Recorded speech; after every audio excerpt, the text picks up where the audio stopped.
नमस्कार भैया और राम राम। आज हम आप लोगों के सामने एक सत्य पर आधारित एक ऐसी घटना पेश करने जा रहे हैं कि जो पूर्णतः सत्य है और उसकी जो गोपनीयता है उसको हम भंग करवाना चाह रहे हैं। मेन हेडिंग है अवैध संबंध और टूटते परिवार।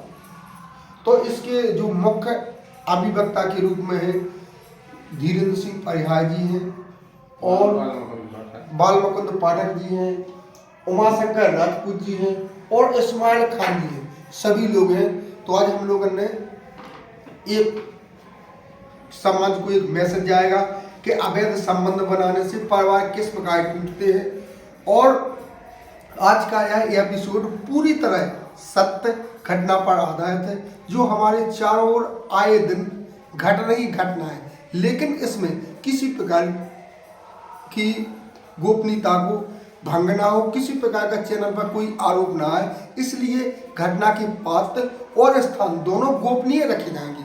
जो चीजें हैं उनको हम गोपनीय रखेंगे, किसी का नाम नहीं होगा, लेकिन जो आए दिन घटनाएं घट रही उस पर आधारित पूरा एपिसोड होगा। और आप लोगों की जो इसमें राय होगी हमारे कमेंट बॉक्स में लिखें और हम लोगों का बताएं कि कहानी सत्य है या क्या है। तमाम चीज़ों के बारे में आप लोगों के ऊपर निर्णय रहेगा। और एक चीज़ और सब लोगों से गुजारिश है कि जो चारों तरफ फैले हैं दरिंदे टाइप के लोग हैं, तो महिलाओं और बच्चियों से हम लोगों का विनम्र निवेदन है कि आप एक खरा सुना है, ऐसी घटना है, आप भी इसी घटना के एपिसोड ना बने और आप लोग सब चीज़ें देख परख के काम करें, क्योंकि दरिंदे चारों तरफ फैले हैं, कई घटनाएं ऐसी घट रही हैं। तो आज हम जो घटनाएं आप लोगों के सामने पेश कर रहे हैं, तो घटना ज़्यादा दिन की नहीं है, अभी की घटना है।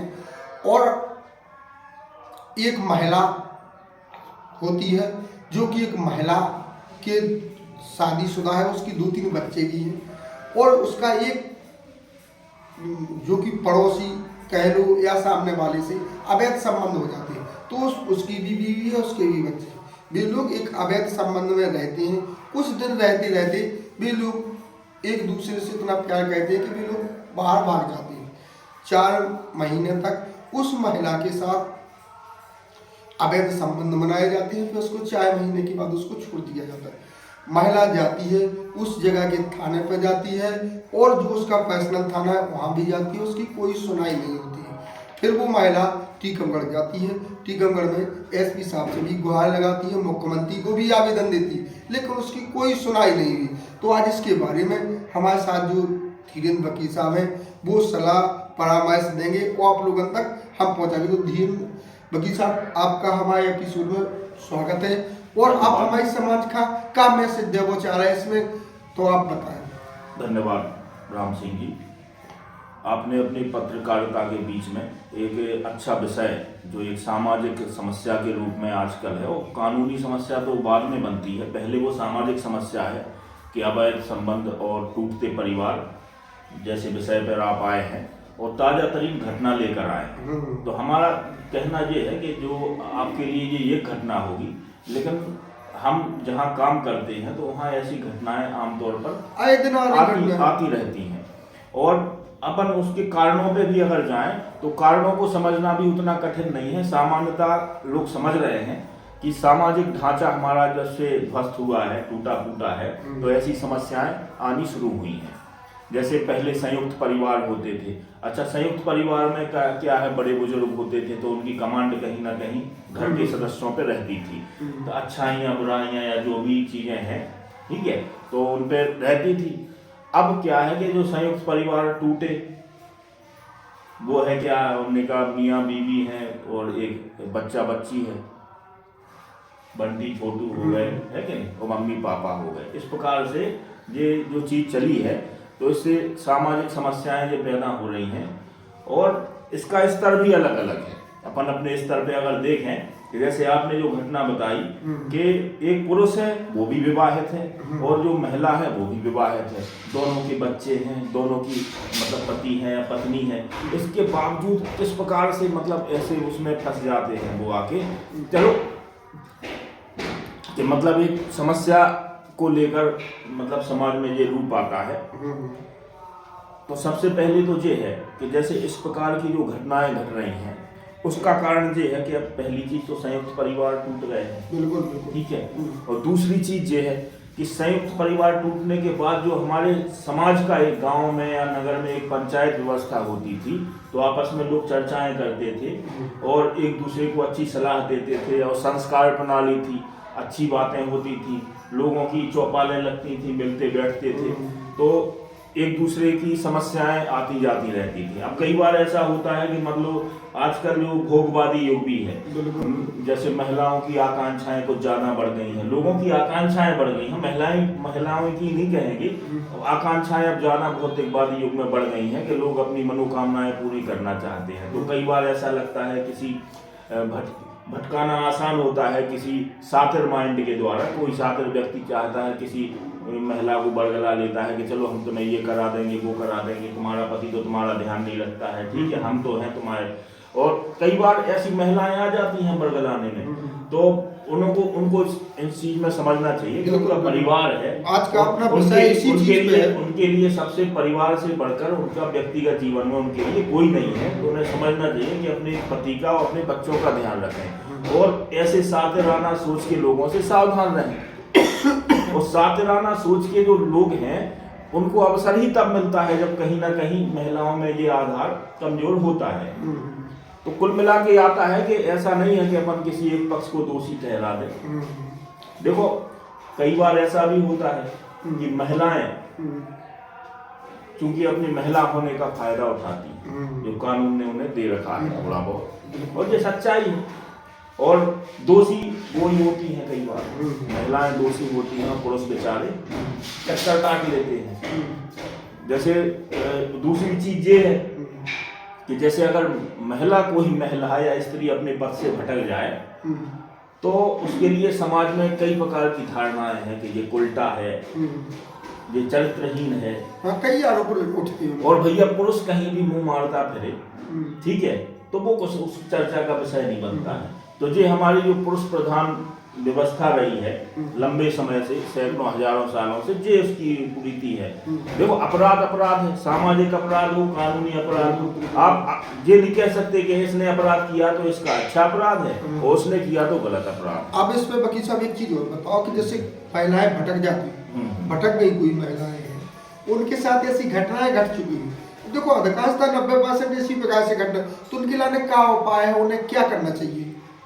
देखो अगर किसी महिला के साथ ऐसी घटना घटी है, सबसे पहले तो मतलब घटना घटे ही क्यों, उनको चाहिए कि भाई जैसे कोई भी व्यक्ति आपके संपर्क में आता है या आप पे मान लो आपको ऐसा लगे कि कहीं ना कहीं हमें गलत दिशा में ले जा रहा है, आपको ये पता होना चाहिए कि आपका परिवार है, बच्चे हैं, या अगर आप वैवाहिक जीवन में हैं, अगर कहीं आपको प्रेम हो गया है तो आप वो देखें, वो अलग चीज है। जैसे आप शादीशुदा नहीं है, देखो कानून ने आपको अधिकार दे रखा है कि आप वैधानिक तरीके से, जैसे किसी का जब विवाह होता है तो दोनों को अविवाहित होना पड़ता है, एक विवाह के होते हुए दूसरा विवाह करना कानूनन अपराध है, ठीक है। तो सबसे पहले ये देखा जाए कि भाई जैसे दोनों युवक युवती हैं वो अविवाहित हैं और अविवाहित के साथ वयस्क हैं, फिर आपको कोई दिक्कत नहीं आ सकती। लेकिन अगर आप विवाहित होते हुए इस प्रकार के कृत्य करते हैं तो, और उसके बाद जैसे मान लो किसी महिला पे ऐसी गलती हो जाती है कि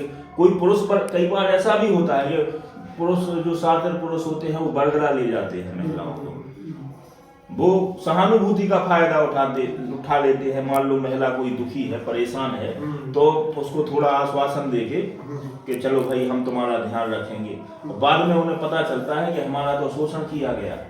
तो ऐसी महिलाओं को चाहिए कि वो ईमानदारी से जाएं और संबंधित पुलिस थाने में या जहां पर भी हो, अगर मान लो उनका पुलिस थाना नहीं भी है तो कहीं पर भी वो जाके अपनी बात को सुना सकती हैं, और या फिर किसी अधिवक्ता से राय ले सकती हैं इस संबंध में और अपनी बात को वो बोल सकती हैं। आजकल ये चीजें ज्यादा आसान हो गई हैं सोशल मीडिया के माध्यम से, जैसे इतना सारा कुछ हो रहा है तो चीजें आराम से आसानी से एक दूसरे तक पहुंचती हैं, तो इससे बचाव कर सकती हैं।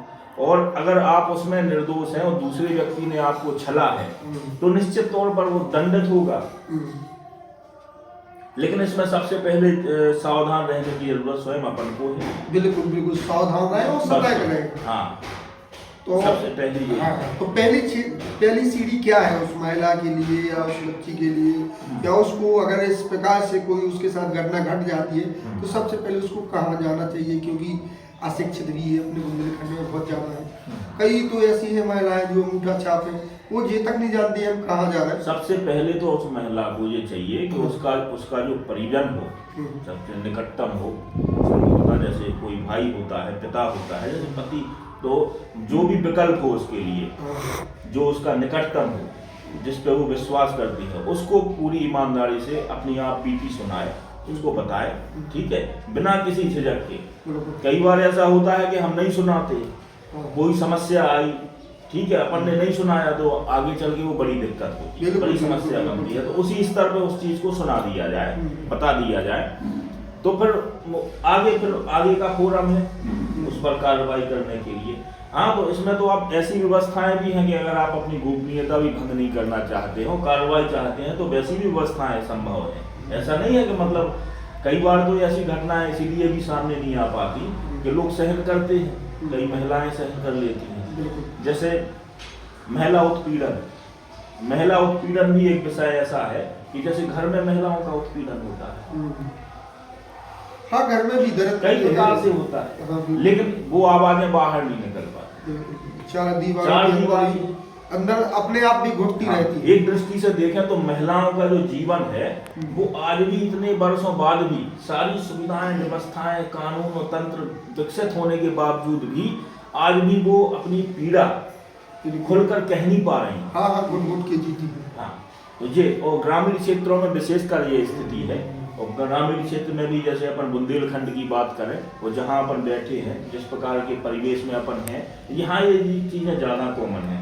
एक रूप ये है महिलाओं का, और दूसरा वो है यार कि वो घूमती हैं 12 मास, हाय रे उघारे अंग, ठंड नहीं लगती है, हम हैं पैसेंजर और ये हमारे आगे जाके एक्सप्रेस बनती हैं कि नहीं है? तो उसका भी हाँ, इंद्रलोक से आया है अप्सराओं का विमान मुंबई जाके। हमारी जो माताएं बहनें हैं उस चीज का भी ध्यान देना है।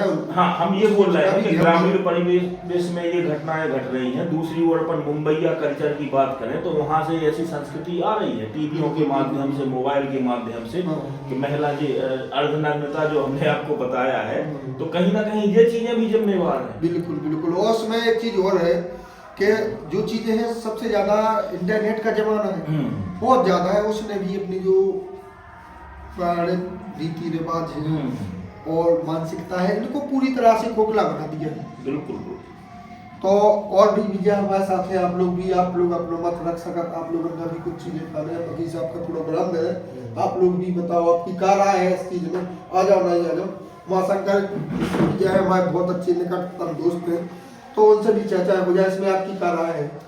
हमारी राय तो यही है कि देखो, लोग कहते हैं कि रोड पर चल रहा है, गाड़ी चला रहे हैं, तो गाड़ी चलाने का अनुभव अपना होना चाहिए।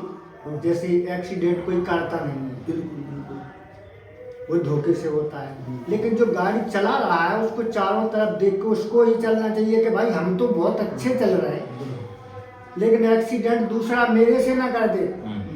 तो हमें उसी चीज़ से बचना चाहिए कि दूसरे का एक्सीडेंट देखना चाहिए कि हम तो सही हैं, रास्ता सही चल रहा है, बिल्कुल। सही जगह से निकल रहा है, हम साइड में हैं, परंतु दूसरा कोई अगर अपन में आगे घालता है तो उससे बचने का, तो हमें उससे बचना है। हमारे विजय को माँ शंकर का भी सुझाव है, आप लोग समझो, सारों में भी कह चुके कि अपन लोगों का स्वयं बचना है, स्वयं सक्षम होना है, तब ये घटनाएं अपने साथ नहीं घट सकती। अगर अपन लोग सक्षम नहीं है तो अपने पास हर समय यही घटनाएं घटेगी। अब हमारे साथ बालमुकुंद पाठक जी महाराज जी भी, आप भी अपने मत कछु रख सका तो आप बोलो, अगर नहीं बोल सका तो कोई दिक्कत नहीं, बोलो आप। हाँ। गारंटी हम लेंगे, सबकी बातों से हम सहमत हैं, बस वही सही है। बिल्कुल। आप भी कुछ बोल सकते हो तो आप भी कुछ चीजें। मैं तो वकील साहब की बातों से सहमत हैं और उन्हीं की बातों को सभी समाज ने पास किया है, रखा, अपने मन में विचार रखा है, और जो जनता के सुझाव हैं जनता तक पहुंचना चाहिए, और जनता को इस पे निर्भर अपनी ध्यान रख के चलना चाहिए, और महिलाओं को भी अपना रूप, अपना ध्यान और अपने परिवार को लेकर चलना चाहिए, हम्म। ये हमारा विचार है। तो भैया वकील साहब अब आगे हुआ कुछ चीजें हैं तो बस एक चीज, छोटी सी चीज और है। जैसे जो कहते हैं ना कि सत्य जो है वो कभी डिबेट का विषय नहीं हो सकता। जैसे हमने कहा कि सूरज जो है वो पूरब से उगता है। अब आप किसी दूसरे से पूछें भैया कहाँ से उगता है, तो वो ये नहीं कह सकता है कि नहीं पश्चिम से उगता है, क्योंकि कुछ यूनिवर्सल जो ट्रुथ है जिनको अपन बोलते हैं शाश्वत सत्य, जिनको बदला नहीं जा सकता है, मतलब जो है तो है, सार्वभौमिक सत्य है कि नहीं। बिल्कुल। तो हर चीज में घटनाक्रम में कुछ ना कुछ सच्चाइयाँ रहती हैं। अब जैसे आपका काम है उनको उजागर करना, ऐसी चर्चाओं के माध्यम से उजागर होती हैं। जैसे हमारे बीच में पाठक जी हैं, कुमार शंकर जी हैं, चर्चा बैठे हुए हैं, तो सबने बड़े अच्छे तरीके से इस चीज़ को सुना है, समझा है। हम चाहेंगे कि आप इसको और अच्छी तरीके से अपनी चैनल को आप डेवलप करके और अधिक से अधिक, क्योंकि आप अच्छी खबरें और भैया बनाते सब हैं। लोगों से ये गुजारिश हो है कि इसको जितना बने उतना शेयर करें अच्छी और खबरों इसमें को लाना चाहिए। हाँ कमेंट भी लिखें, क्योंकि इससे समाज में एक बहुत अपन समाज को इसके माध्यम से बचा सकते हैं। और हमारा ये मकसद नहीं है कि आप लोगों का किसी को अगर हमारे द्वारा कोई भी इससे अगर ठेस पहुंचता है तो हम ये क्षमा प्रार्थी हैं। जय हिंद, जय भारत।